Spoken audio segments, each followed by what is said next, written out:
Your daughter shouldn't have run! You threatened her. Don't deny it. She didn't even flinch when she saw my daughter bleeding. Clarissa Vaughn just stood there at the edge of the greenbelt, arms crossed, chin lifted, acting like she'd caught us violating trash bin placement instead of watching a teenager stagger from an impact wound. Your girl shouldn't have stepped where she doesn't belong, the board chair said, voice cold enough to frost the air between us. I didn't shout, I couldn't. The sight of my daughter clutching her shoulder stole every breath from my chest. But the clipboard queen only adjusted her blazer like she was preparing for a photo op. Rules exist for a reason, she added, dismissive and smug, while my kid trembled beside the memorial cherry tree her mother planted before she died. I stepped forward slowly, and that was when the reversal landed. Clarissa, I said quietly, I know exactly what kind of device leaves a wound like that. You used the wrong weapon on the wrong family. Her eyes flickered, just for half a second, but it was enough. Enough for her to realize I wasn't guessing. Enough for her to understand I'd recognize the signature instantly. Enough for her to know she wasn't facing some helpless, grieving dad. If you've ever felt that surge of power when standing up to bullies, listen closely and hit subscribe now. She tried to regain control, stepping closer, heels puncturing the soft dirt. The tyrant in heels tilted her head. And what exactly do you think you know, Mr. Caldwell?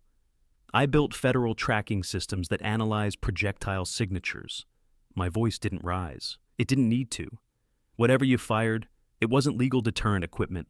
Her jaw stiffened. Good, because now she knew I wasn't bluffing. The emotional grounding hit me all at once. My daughter's hair was stuck to her cheek, wet from tears. Her hands shook violently as she pressed them to the swollen, reddening mark on her shoulder. The cherry tree behind her, the one my wife planted before cancer stole her from us, shivered in the afternoon breeze, petals falling like soft, silent witnesses.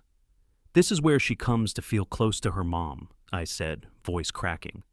This spot is the only place in this entire neighborhood that helps her breathe, and you aimed a weapon at her for stepping into it. Clarissa didn't apologize. She didn't soften. She didn't even look at my daughter. The officer of rules in her spoke instead. The Greenbelt is protected HOA property. She trespassed. Trespassed? My hands curled. On the tree her mother planted? That tree, she snapped, is not registered under authorized memorial guidelines. The words knocked something loose in me.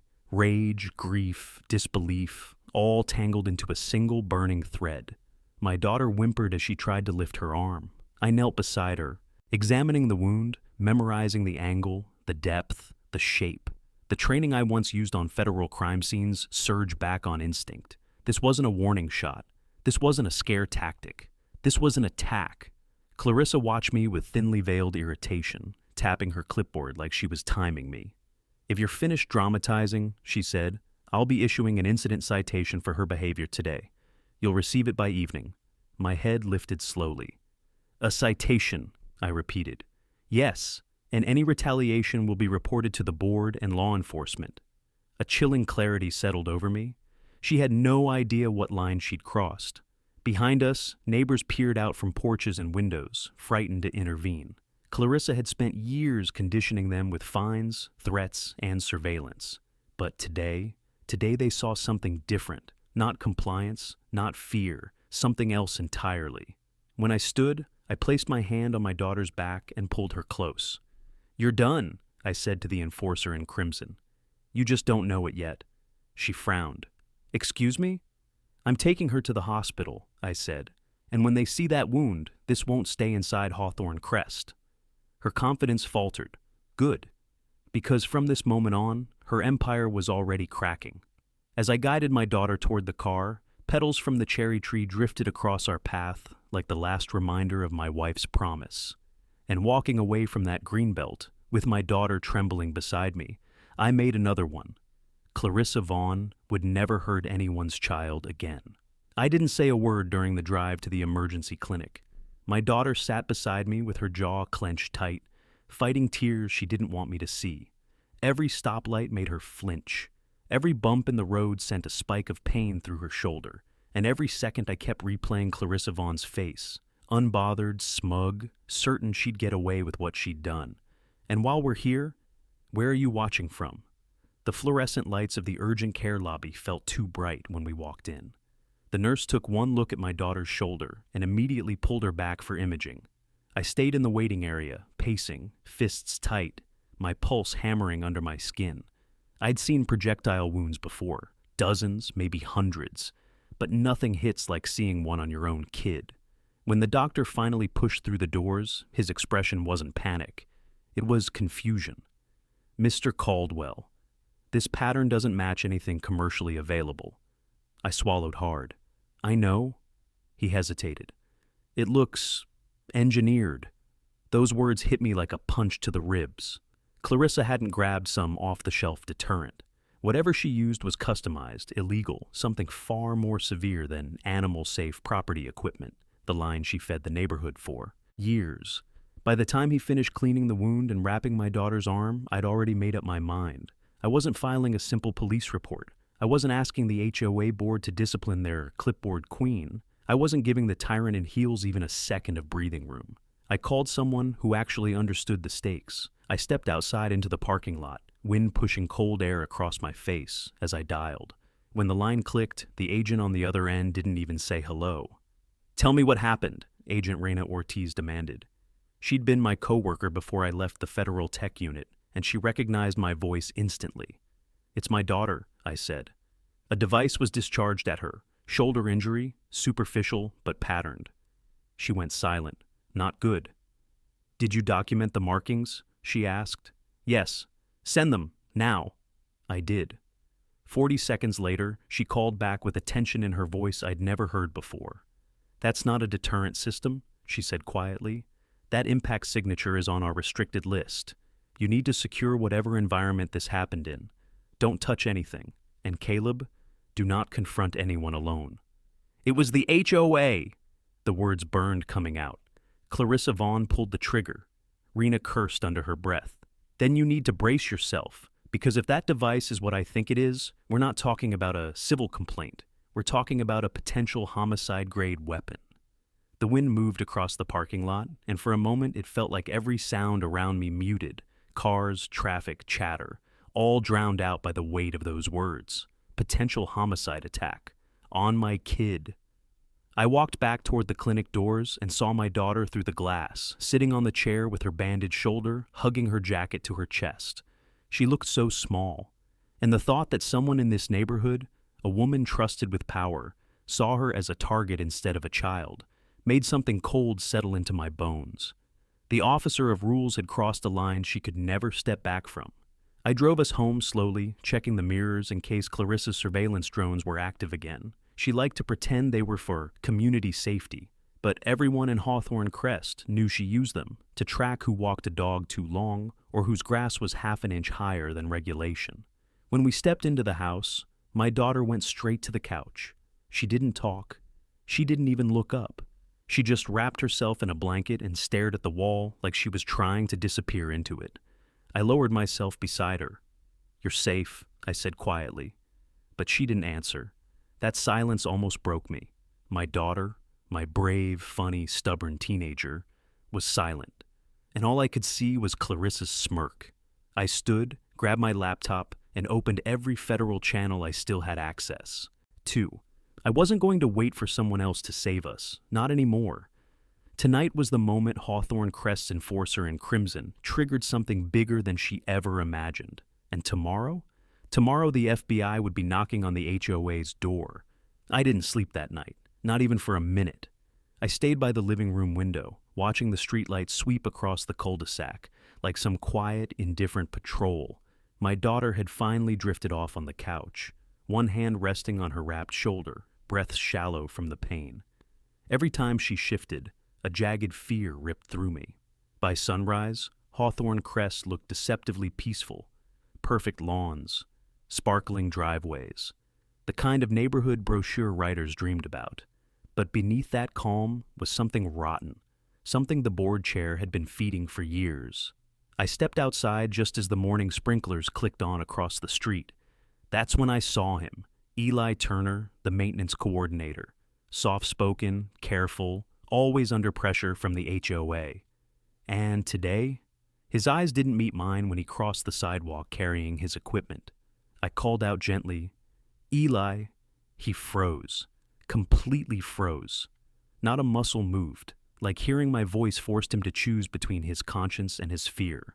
He finally looked over, shoulders too tight, jaw shifting like he was grinding down his own worry. "Morning." "You heard what happened," I said. Not a question. Eli swallowed and stepped closer, lowering his voice. "Everyone did. The whole board was buzzing last night."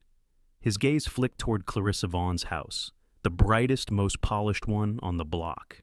He immediately regretted the glance, as if she'd appear behind him for simply looking. That was the first visible crack in his composure. "I know you didn't have anything to do with her system," I said, "but you've seen it. You've serviced her property. Eli, please. My daughter's involved now." He squeezed the strap of his tool bag until his knuckles went white. His breathing hitched, a tiny, almost invisible stutter. Conflict written in the way he shifted weight from one foot to the other. "I can't," he whispered. "You know how she gets." "Eli!" He stepped back, but not with confidence, with dread. His eyes darted again toward the tyrant in Heel's house, like a man terrified of being watched. "She said you'd twist the story," he mumbled. "Said you'd weaponize the board. Said you'd turn the whole community against us." The clipboard queen was calling me a threat? The same woman who'd nearly maimed a teenager? I felt my jaw tense. "Eli, she used a restricted device. The FBI already flagged it." That made him flinch so hard he actually dropped his tool bag. Metal clanged against the pavement. His hands shook when he reached down to grab it. "She told us it was legal," he said. "She told us it was humane, said it was just for wildlife." My voice softened. "Eli, look at me." He did, reluctantly. And there it was, pure guilt swimming under his fear. "You know something's wrong," I said. "You know what she's doing isn't about wildlife, or rules, or property lines. It's about control, and she hurt my daughter. She hurt a kid." His throat bobbed as he swallowed. His fingers kept squeezing and releasing the bag strap like he couldn't decide whether to stay or run. "She made me install the mounting rail," he muttered suddenly, an admission pushed out by pressure. "Said it was just a deterrent bracket. But the wiring, the power draw, it didn't match what she claimed." My heartbeat kicked hard once, twice. "Eli, what kind of system was it?" He shook his head fast. "I don't know the name, but I know she got it from some guy off record. She paid in cash, told me if I asked questions, she'd have the officer of rules handle my contract." There it was, visible fear, visible conflict, visible truth. Before I could ask more, his radio crackled. "Eli, status?" Clarissa's voice, sterile, sharp, commanding. Eli jolted like the sound electrocuted him. I have to go," he said, backing away. "Please, Caleb, don't make this worse." As he hurried off, he kept looking over his shoulder, not at me, but toward her house. The fear wasn't of losing his job. It was deeper, personal. And I knew then, Eli Turner knew a lot more than he could admit. Inside my chest, resolve solidified. Eli was cracking. The board's foundation was cracking, and Clarissa Vaughn, Hawthorne Crest's enforcer in crimson, was finally losing her grip. But if she sensed him slipping, she'd burn the whole community down to keep her throne. Eli's retreating footsteps were still echoing in my head when I drove to the community's recreation center that afternoon, a place the HOA loved to parade around during open house weekends but rarely maintained. It was neutral ground, or so they claimed. Today, though, the moment I pulled into the parking lot, I knew something was off. 3 board members stood in a tight cluster near the entrance, whispering, and right in the middle of them, Clarissa Vaughn herself, arms folded, sunglasses on despite the shade. The tyrant in heels glanced my way as if she'd been waiting for me to show up so she could smirk. She didn't disappoint. "You're early," she said, stepping forward as though she owned the concrete beneath us. "For what?" I asked, shutting the truck door. Her smile was thin and poisonous. "Your violation hearing." I almost laughed. "For what violation exactly? Your weaponized rail attacking my daughter?" That wiped her smile for a split second. just long enough to confirm she hadn't expected me to say it aloud, in public, in front of her little entourage. But she recovered, tilting her head as though I were a child throwing a tantrum. "Caleb," the clipboard queen said, "you're exaggerating. It's a security fixture. Approved." "Approved by who?" I shot back. "The board, of course." She waved her hand, gesturing to the two men behind her, men who looked like they'd rather be anywhere else. They shifted nervously, one pretending to check his phone.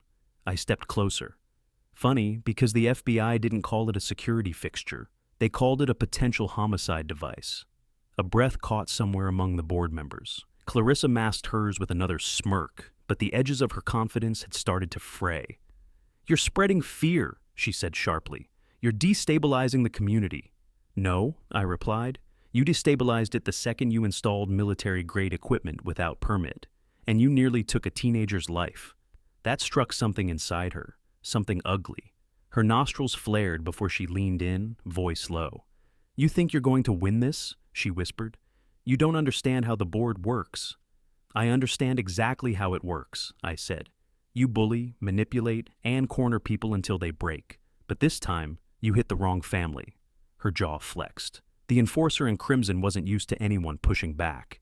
She turned abruptly. "Inside, now."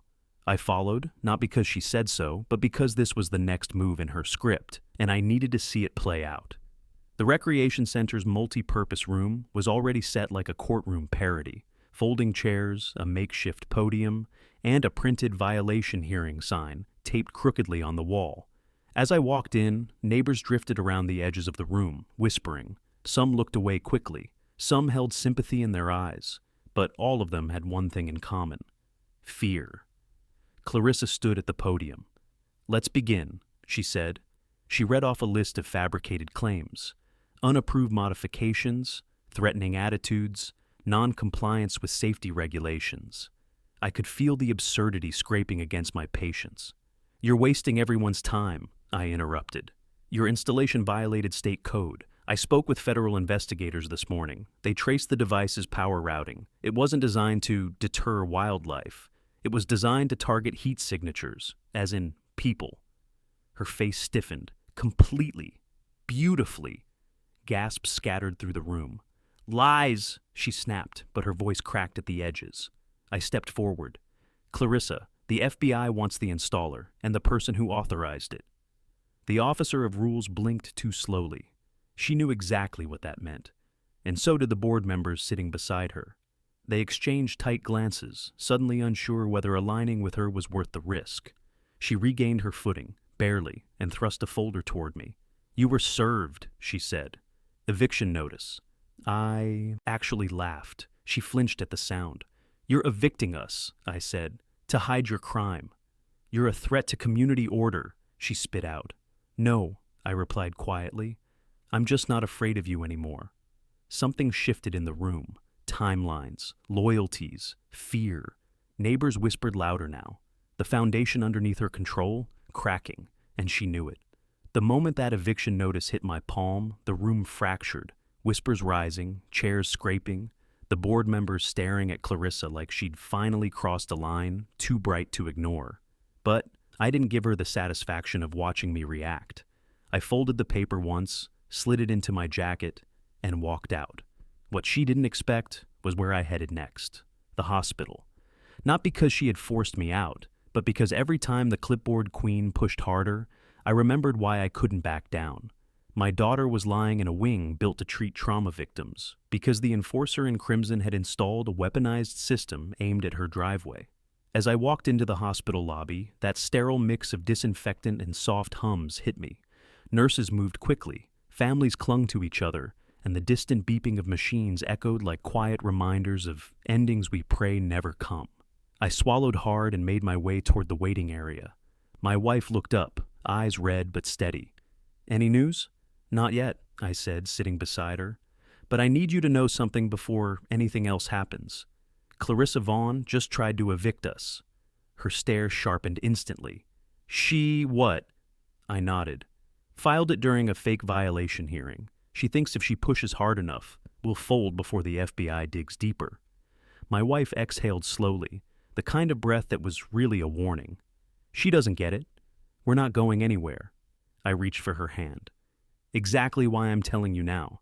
Things may get messier before they get better. Before she could respond, my phone buzzed in my pocket. When I saw the caller ID, my pulse kicked. Special Agent Rowan Hale, FBI Domestic Threats Unit. I stepped away from the chairs and answered quietly. Agent Hale. Caleb, he said, voice low and direct. We analyzed the device from your driveway. You were right. It's a directional emitter, illegal without permit and lethal at certain ranges. We also pulled digital fingerprints from the installation company. Tell me you found something. We found someone, he corrected. Authorization was uploaded from a HOA board credential belonging to Clarissa Vaughn. My stomach tightened. She'll deny it, I said. Doesn't matter, he replied. We're preparing an investigative order, but I need you to understand something. A device like this, installed near a juvenile's path, doesn't fall under accident anymore. We're classifying this as a potential homicide attempt. I had to lean against the wall. Hearing him say it out loud hit differently than reading it between lines.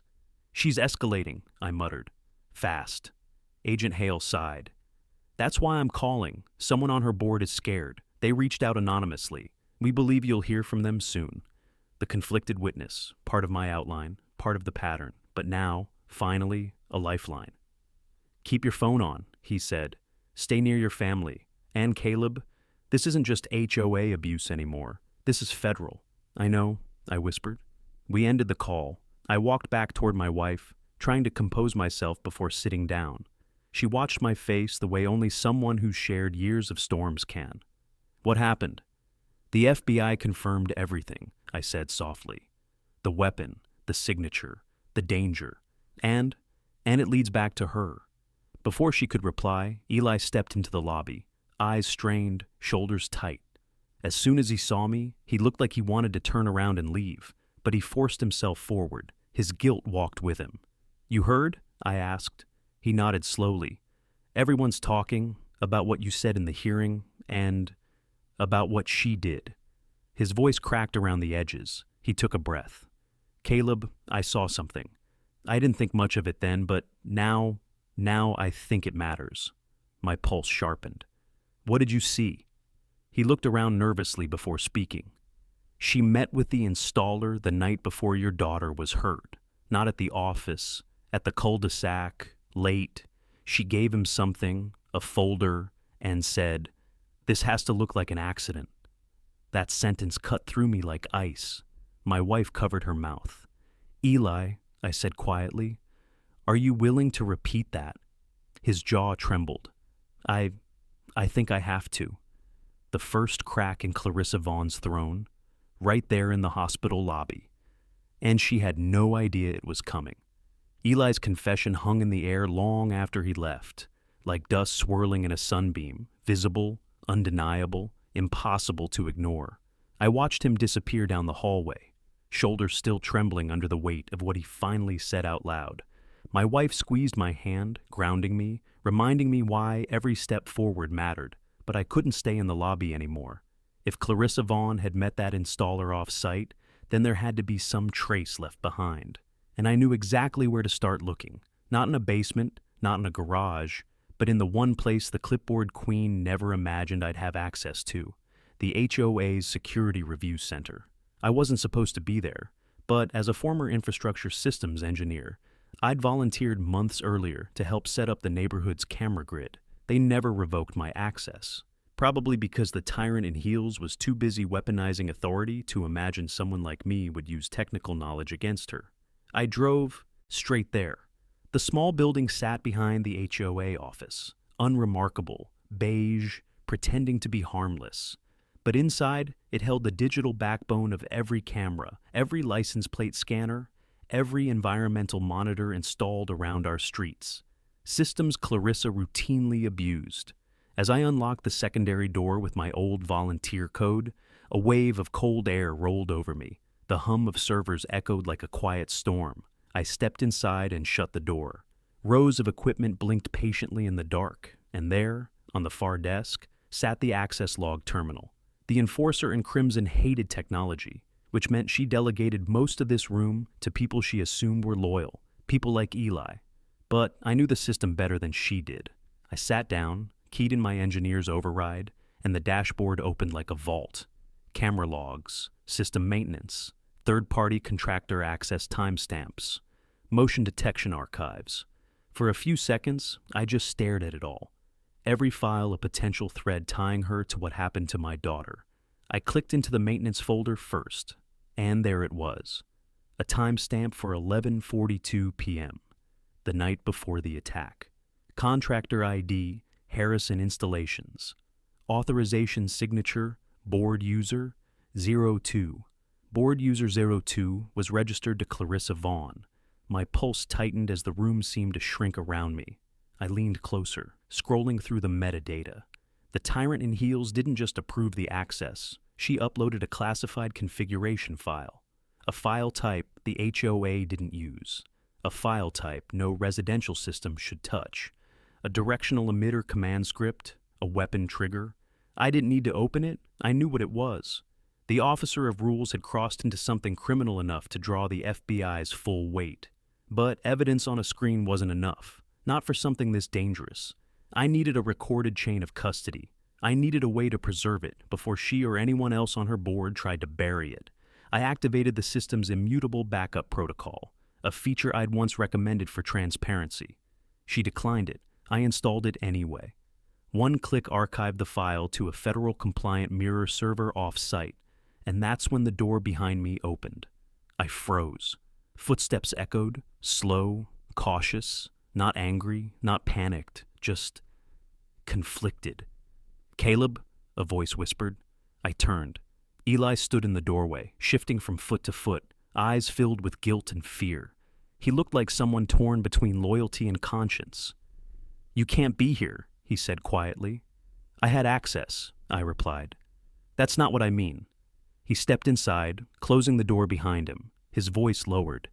"She knows something's wrong. She could be checking logs. If she finds out you were in here..." "What, she'll evict me again?" I asked, unable to hold back. "No," he whispered, shaking his head. "She'll destroy you, and she'll do it before the FBI can intervene." I stared at him, searching his face. "Eli," I said gently, "you already chose a side when you told me what you saw." His breath hitched. "I know," he whispered. "That's why I followed you. I can help you leave without triggering an alert." This was it. The moment a conflicted witness became something more. "You're sure?" I asked. His eyes glistened. "She went after your daughter," he said. "There's no coming back from that." He guided me to the rear exit, punching in a bypass code I didn't know existed. The door released with a soft click. "If she finds out I helped..." "She won't," I said. "Not until this is over." Outside, the night felt colder, and everything was about to accelerate. Eli locked the back gate behind us, his hands trembling so badly the latch clicked twice before settling. The air outside felt sharper than before, like the night itself understood what we'd just taken from the officer of rules. The information in that backup wasn't just incriminating, it was explosive, enough to pull federal heat straight onto our quiet neighborhood. But we couldn't stand in the open. "Come on," he whispered, glancing over his shoulder. "My place is closer than yours." I didn't argue. He was right. Clarissa Vaughn patrolled the community like a hawk in designer heels, and if the tyrant in heels even suspected someone accessed her private configuration upload, she'd start tightening her net. We crossed the dim walkway between buildings, sticking to the shadows. Porch lights flickered on several homes, neighbors who'd heard the earlier commotion, who felt the unease rolling through the cul-de-sac like fog. Eli's townhouse sat at the end of a narrow row. He unlocked the door, ushered us inside, and locked it again immediately. The interior was small, warm, cluttered. Family pictures on walls, a half-finished puzzle on the coffee table, a blanket draped across the couch. It didn't fit the profile of someone who'd spent years enabling the clipboard queen. He paced once, ran both hands through his hair, and dropped onto the arm of a chair. "I can't believe I'm doing this," he muttered. "You already did," I said quietly, closing the blinds. "You helped me walk out of that room. That was the line." He swallowed hard, eyes darting between me and the window, as though expecting the enforcer in crimson to kick the door in at any second. I kept telling myself the board was strict, not dangerous, he whispered. Strict I could justify? But the moment she met that contractor, I knew it wasn't normal. She kept saying she needed to teach people lessons. She laughed when I said it was excessive. Laughed. My stomach twisted. What else did she say? I asked. He hesitated. This is where it gets bad, he said. Worse than what I told you earlier. He rose from the chair and walked to a small cabinet beside his TV. Inside were binders, but he didn't touch them. Instead, he reached behind them, pulling out a worn, thumb-through notebook. She made us keep unofficial notes, he said. Nothing digital, nothing traceable. He pressed the notebook into my hands. This isn't the board's. This is mine, my record of the things she said, the things she planned. I opened it. The handwriting was cramped, rushed, but the words were crystal clear. 3:14. Clarissa said cameras weren't enough. Wants direct compliance tools. 4:02. Claims certain families need to be taught consequences. 4:18. Mentioned Caleb's kid specifically. Said rebellion spreads. 5:04. Ordered censor expansion without board vote. 5:17. Said she wasn't afraid of pushback. Federal types love me. My jaw stiffened. She'd targeted my daughter weeks before she ever touched that weaponized device. Eli watched me read, guilt carving deep lines into his expression. I didn't realize how far she'd go, he whispered, voice breaking. I thought it was just intimidation, HOA nonsense. But when I saw your girl running, when I heard the scream, he sank to the couch, burying his face in his hands. I should have stopped her, he said. I should have told somebody. I should have... You're telling me now, I said, voice firm. That's what matters. He looked up, tears glassing his eyes. You don't understand, he said. Clarissa has contacts, people who owe her favors. She's protected. If she realizes what you pulled from that server, she'll hit back before the FBI ever reads the file. That's why I need your help, I replied. Eli stared at me for a long moment. Then he nodded, slowly, painfully. What do you need? He asked. You know the board's routines, I said. Schedules, weak spots, what she hides from the rest of them. I need that, every advantage. He exhaled shakily. There's something else, he whispered. And it's big. My pulse quickened. He stood, crossed the room, and pulled a folded notice from a drawer. She's planning an emergency enforcement sweep tomorrow, he said, under the pretext of hazard compliance. But that's not what it is. What is it? He met my eyes, fear widening his. She's coming after your whole house. For a moment, the room felt too quiet, too still. Then everything inside me sharpened. This wasn't intimidation anymore. It wasn't revenge. It was escalation. And it meant I had less time than I thought. Eli's words, she's coming after your whole house, hit with the weight of a falling structure. I didn't speak for a moment. My jaw tightened, my chest pulled tight, and every instinct sharpened like it used to on deployment. When someone like the tyrant in heels escalates that far, you don't wait. You move. Where exactly is she planning the sweep? I finally asked. The old recce. Center, he said swiftly. She's been using it for private meetings, late-night ones. No minutes, no records. That was all I needed. Show me. Eli hesitated only a second before nodding. We slipped out the back of his townhouse, sticking to the darker edges of the walk paths. The wind had climbed, rustling through the maples lining the street, as if the neighborhood itself sensed something shifting. We crossed 2 blocks before reaching the abandoned recreation center, an old concrete building with boarded windows and a rusting sign still clinging to its frame.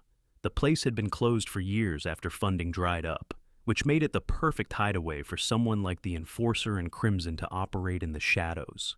I pushed the back door. It wasn't locked. That alone told me she'd grown comfortable, too comfortable. Inside, the air was cold and stale. The only light trickled through gaps in the boards, dust floated in slow spirals, and in the middle of the hall, a set of metal folding tables sat in neat rows, way too clean for a building no one used. Eli pointed toward the far corner. That's where she keeps her private files, not official HOA stuff, her own plans. I didn't touch anything. I didn't need to. What mattered was what sat on top of the center table, a printed agenda titled Emergency Enforcement Sweep. My pulse ticked once, hard. I skimmed the bullet points. Target properties identified for removal. Security personnel scheduled to assist enforcement. Objective, restore order and eliminate non-compliance clusters. Priority, Vaughn residence block, my residence block. This wasn't enforcement. This was a coordinated takedown. I exhaled, slow and deliberate. She's preparing for a raid. Eli swallowed hard.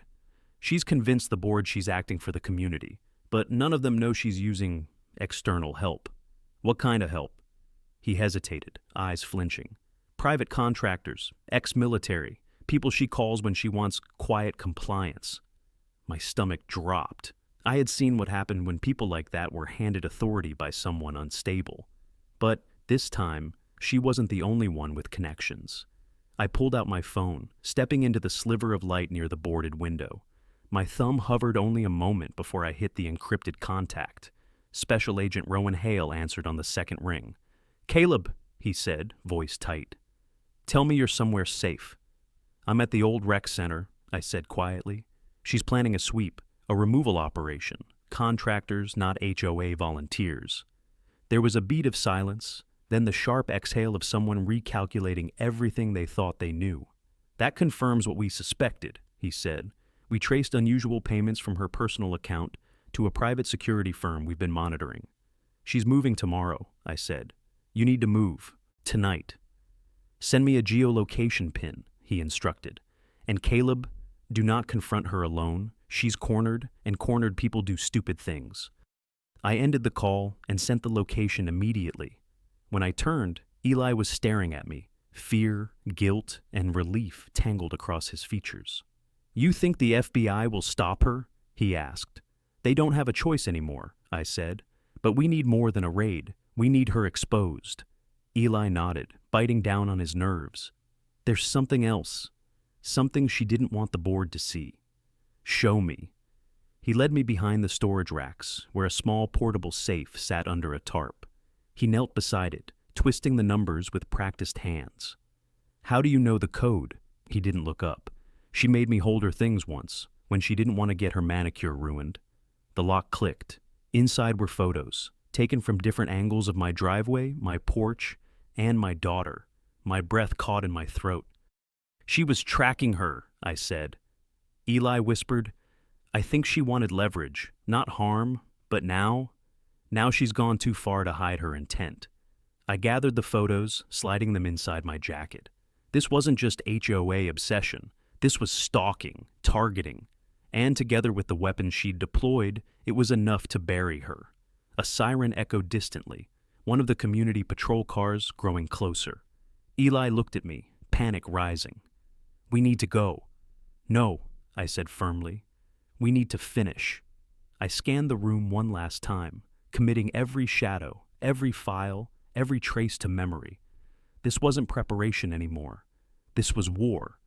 By the time Eli and I slipped out the back exit of the rec center, that distant siren had faded, but the pressure hadn't.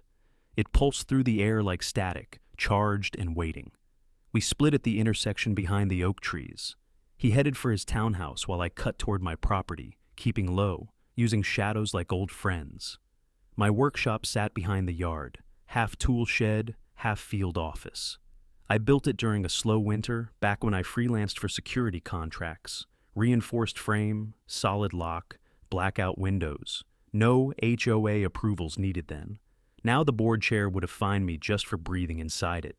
I unlocked the door, stepped inside, and closed it behind me. The small lamp overhead flicked on with a quiet hum, washing the room in warm amber. The scent of machine oil lingered from last week's repairs. This place always brought me clarity. Tonight, I needed more than that. I needed a plan. I laid everything on the metal work table. The photos showing Clarissa Vaughn's obsessive tracking, the printed agenda for her sweep, and my notes of the call with Special Agent Rowan Hale.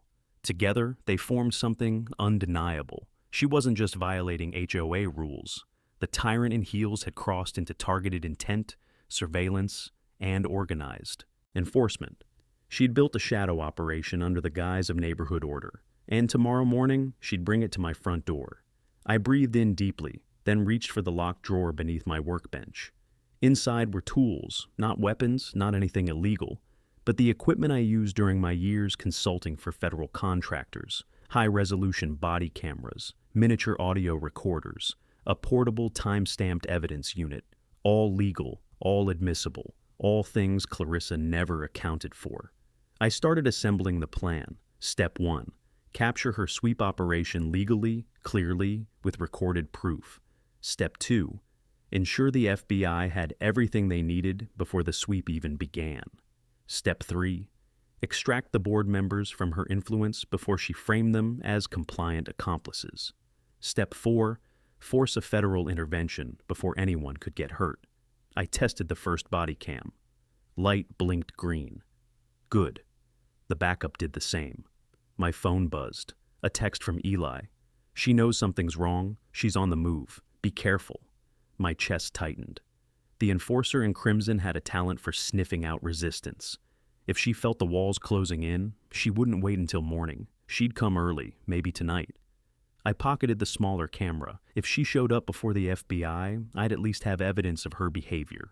Next, I opened my laptop and connected to an encrypted channel. Rowan was already online. Sending evidence now, I typed. I uploaded the entire file set. Photos, agenda pages, timestamps, locations, the safe contents, everything Eli's courage had put in my hands. The progress bar crawled across the screen, every second stretching tension through my spine. When it finally hit 100%, Rowan responded instantly. Got it. This is enough to trigger an emergency request. We're preparing a response team. Stay where you are and do not engage her. Too late for that now. I set the laptop aside and turned toward the small window slit in the workshop wall. Through the dark, I could see the silhouette of my house. The porch light glowed weakly. Beyond it, the quiet cul-de-sac sat still. Too still. If the clipboard queen planned to strike early, she'd want to do it while neighbors slept. Less noise, less resistance, more control. I tightened the last strap on the body cam. Whatever happened next, I needed to stay ahead of her. A soft vibration buzzed in my pocket again, but not from my phone. A movement alert from my exterior sensors. Someone was near the workshop.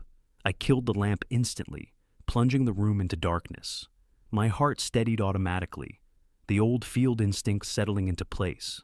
I moved silently toward the window and peered through the narrow gap. A figure stood at the edge of my yard, female, rigid posture, phone pressed to her ear.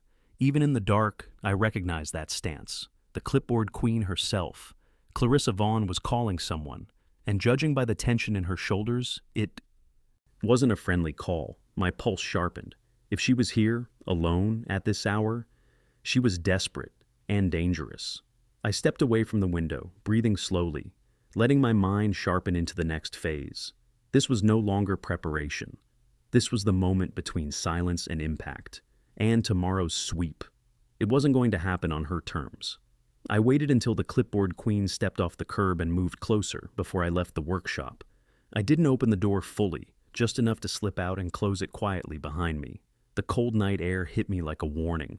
My boots pressed softly into the damp grass as I circled toward the front yard, staying behind the heavier shadows where her line of sight wouldn't catch me immediately. Her voice carried across the lawn, sharper than the wind. "I don't care what time it is," she snapped into the phone. "You'll be here when I say you'll be here."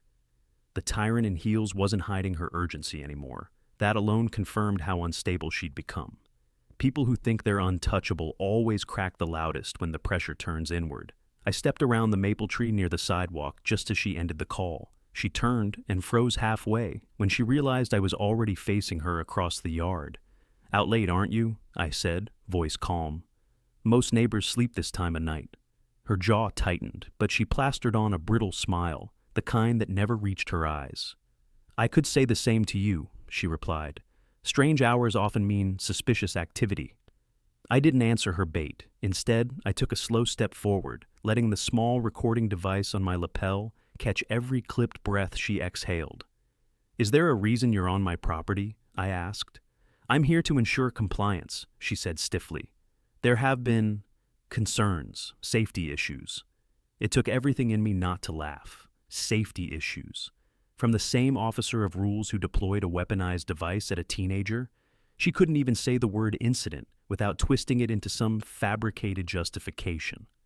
Funny thing, I said, stopping at the bottom of the porch steps. My sensors picked up movement about the same time your voice hit the grass, almost like you were trying to watch something. Her eyes narrowed. Are you accusing me of surveillance? You tell me. The enforcer in crimson shifted her stance. Not defensive, calculating. Her gaze swept the front of my house, landing on the porch light, the siding, the new fence panel I'd installed after her last citation attempt. She was looking for leverage, some structable angle she could weaponize. And that was when headlights appeared at the end of the street. She stiffened. 2 SUVs rolled into the cul-de-sac, black and silent, their engines humming low. They didn't rush, they didn't siren. They arrived like professionals who didn't need theatrics to announce authority. Clarissa Vaughn's eyes snapped to the vehicles. Her fingers twitched at her side. Expecting company? I asked quietly. She didn't answer. Rowan stepped out of the first SUV, not in tactical gear, yet serious enough that even the porch lights seemed to stand straighter. 2 agents followed him, each wearing jackets with discreet federal markings. The clipboard queen did something I'd been waiting for. Her composure finally fractured. Just a flicker, just enough to reveal fear blending with fury. Ms. Vaughn, Rowan said, voice crisp, we need to speak with you.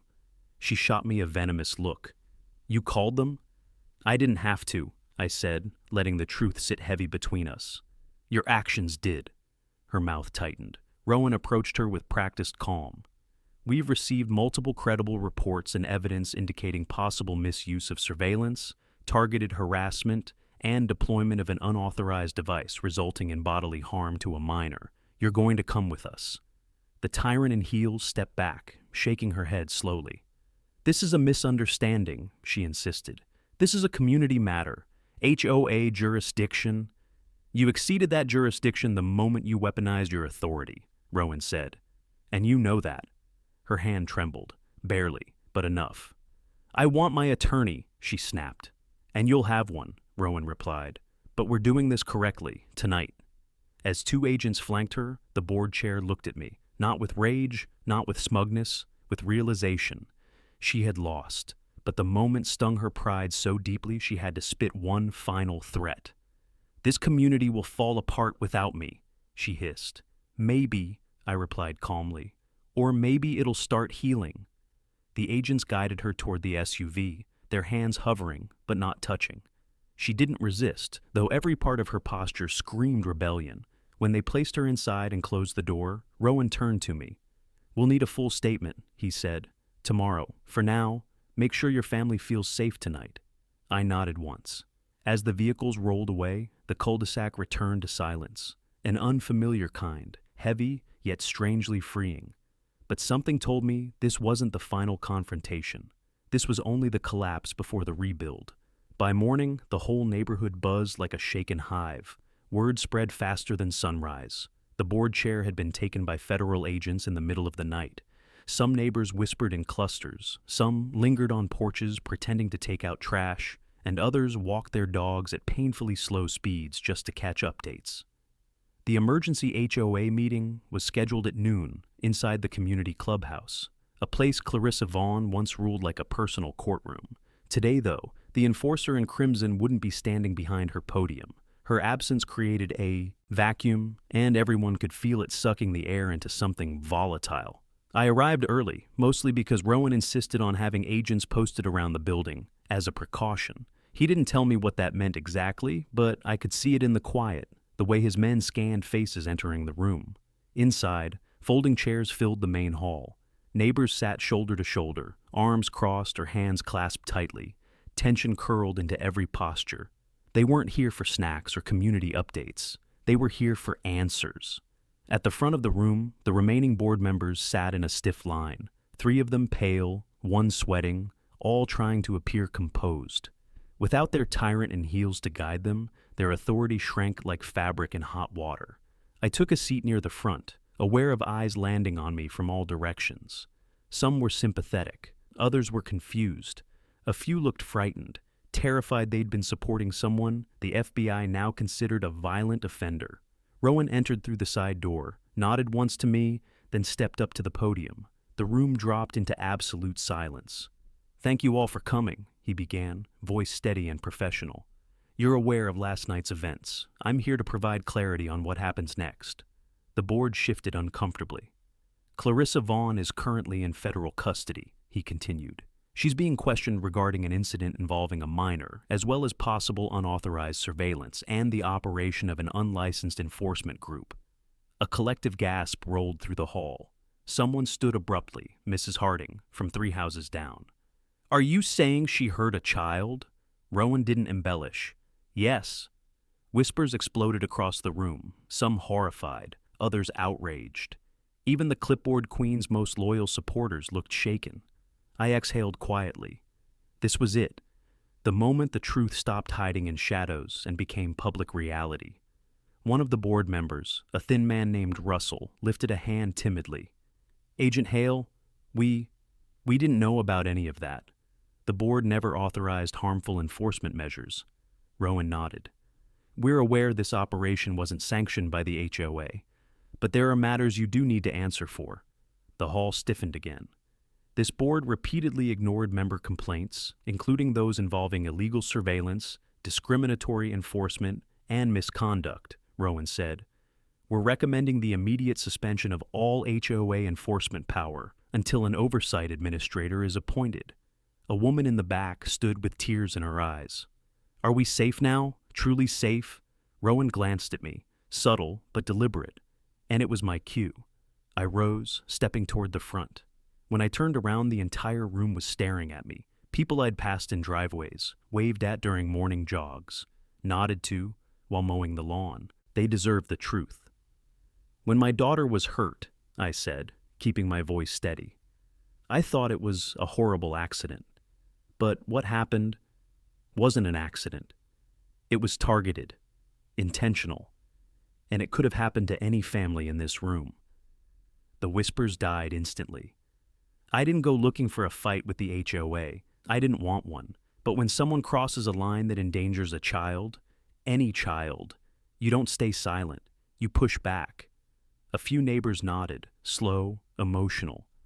And when I discovered what she'd planned for today, a sweep against multiple homes, I realized this community wasn't living under rules anymore. It was living under fear. The board members paled visibly. A neighbor near the aisle stood. We believed her. She made everything sound like protecting property value. But she was hurting people. Another rose. We trusted her. She fined me for a lawn ornament, but she was doing this behind our backs. The room simmered with anger, betrayal, grief. Rowan raised a hand. "We're asking the community to choose an interim board today, people who value transparency and safety." All eyes landed back on me. A man in the second row spoke. "You should lead it." I froze. "I'm not," but 3 more voices echoed it, then 6. Then half the room stood behind the idea. Not because they wanted power, because they wanted safety. And they finally had proof of who'd been fighting for it. I swallowed hard, the weight of their trust heavier than anything Clarissa Vaughn ever threw at me. This wasn't the victory. This was the turning point, and the final reckoning was still to come. When the meeting finally dissolved, people lingered in clusters outside the clubhouse, their voices hushed but electrified, like a community waking from a long, manipulated sleep. I stepped out into the sunlight and felt something I hadn't felt in months. The neighborhood breathing freely again. No clipboard queen stalking the sidewalks. No tyrant in heels memorizing driveways. No officer of rules hiding behind fabricated citations. Just people. People reclaiming their home. A few neighbors approached me on the walkway. Mrs. Harding, the Martins, even Russell from the board, his eyes red-rimmed with embarrassment. "We're so sorry," he said, voice trembling. "We should have listened when things didn't feel right." I shook my head gently. "She didn't give you much room to question her. Control is quiet until it isn't." Mrs. Harding touched my arm. "Your daughter, is she doing all right?" "She's healing," I said. "But this won't disappear overnight." They nodded, understanding that wounds, especially the emotional kind, don't resolve on a meeting agenda. As people drifted off, Rowan walked over, his badge glinting under the afternoon sun. "She's talking," he said simply. I inhaled slowly. "About the contractor group? And everything else." He slipped his hands into his pockets. Once she realized the evidence trail was airtight, she became more cooperative. She's trying to paint herself as someone who lost control, not someone who meant harm. "She used a weapon on a child," I said. "Control was never the issue." Rowan nodded. "That's why the charges will stick. But, Caleb, you should know, her attorney is preparing a defensive angle based on mental instability. It won't erase what she did, but the courts will consider it." I let that sink in. Justice doesn't always come packaged neatly, but accountability still mattered. "Thank you," I said, "for moving so fast." He gave a small, weary smile. "Your preparation made it possible. And your witness, he saved lives." Eli stood a few feet away, arms crossed, nerves still visible. When Rowan disappeared into the SUV, I walked over to him. "I heard what people said in there," he murmured. "They want you on the interim board." "I didn't ask for it." "I know," he said softly. "That's why they trust you." His gaze dropped. "I'll give a full statement about everything she did, everything I saw, no more hiding." "You're doing the right thing," I told him. "And it matters." He swallowed hard, nodded once, and walked toward his townhouse, lighter than he had yesterday, but still carrying the weight of choices he couldn't undo. I turned toward home. The street felt different as I walked, like color had seeped back into it. Porch lights turned on gently instead of aggressively patrolling. Kids rode bikes without being watched through kitchen blinds. A neighbor waved, really waved, not the tight, "don't violate rules" nod the board had trained them into. At my door, my daughter peeked through the window. When I stepped inside, she wrapped her arms around me in a hug stronger than her small shoulders should have been able to give. "You're home," she whispered. "Always," I murmured. My wife sat on the couch, relief softening every line of worry. She reached for my hand the moment I joined her. "Is it over?" "Not completely," I admitted. "But the worst is." My daughter leaned her head against my shoulder. "Are they going to make her stop hurting people?" "Yes," I said, meaning every syllable. "She won't hurt anyone ever again." We stayed like that for a long time, just breathing, holding on to the quiet we'd earned. Outside, the hum of the neighborhood blended with distant chatter, dogs barking, a sprinkler turning on. Ordinary life, something Clarissa Vaughn once held hostage, was returning in slow, precious waves. And maybe that was the real victory. Not her arrest, not the board overhaul, not the reinstated peace. It was the community remembering what safety felt like. Before bed, I stepped out onto the porch. The sky above the cul-de-sac was clear, deep blue fading toward nightfall. A few neighbors waved, from their driveways. For the first time since moving here, it felt like home. I exhaled, letting the night settle around me, and finally said the thing I had promised myself I would say when all of this was done. If you want more stories of homeowners standing up to HOA tyranny, hit subscribe right now, share your story in the comments, and let me know where you're watching from.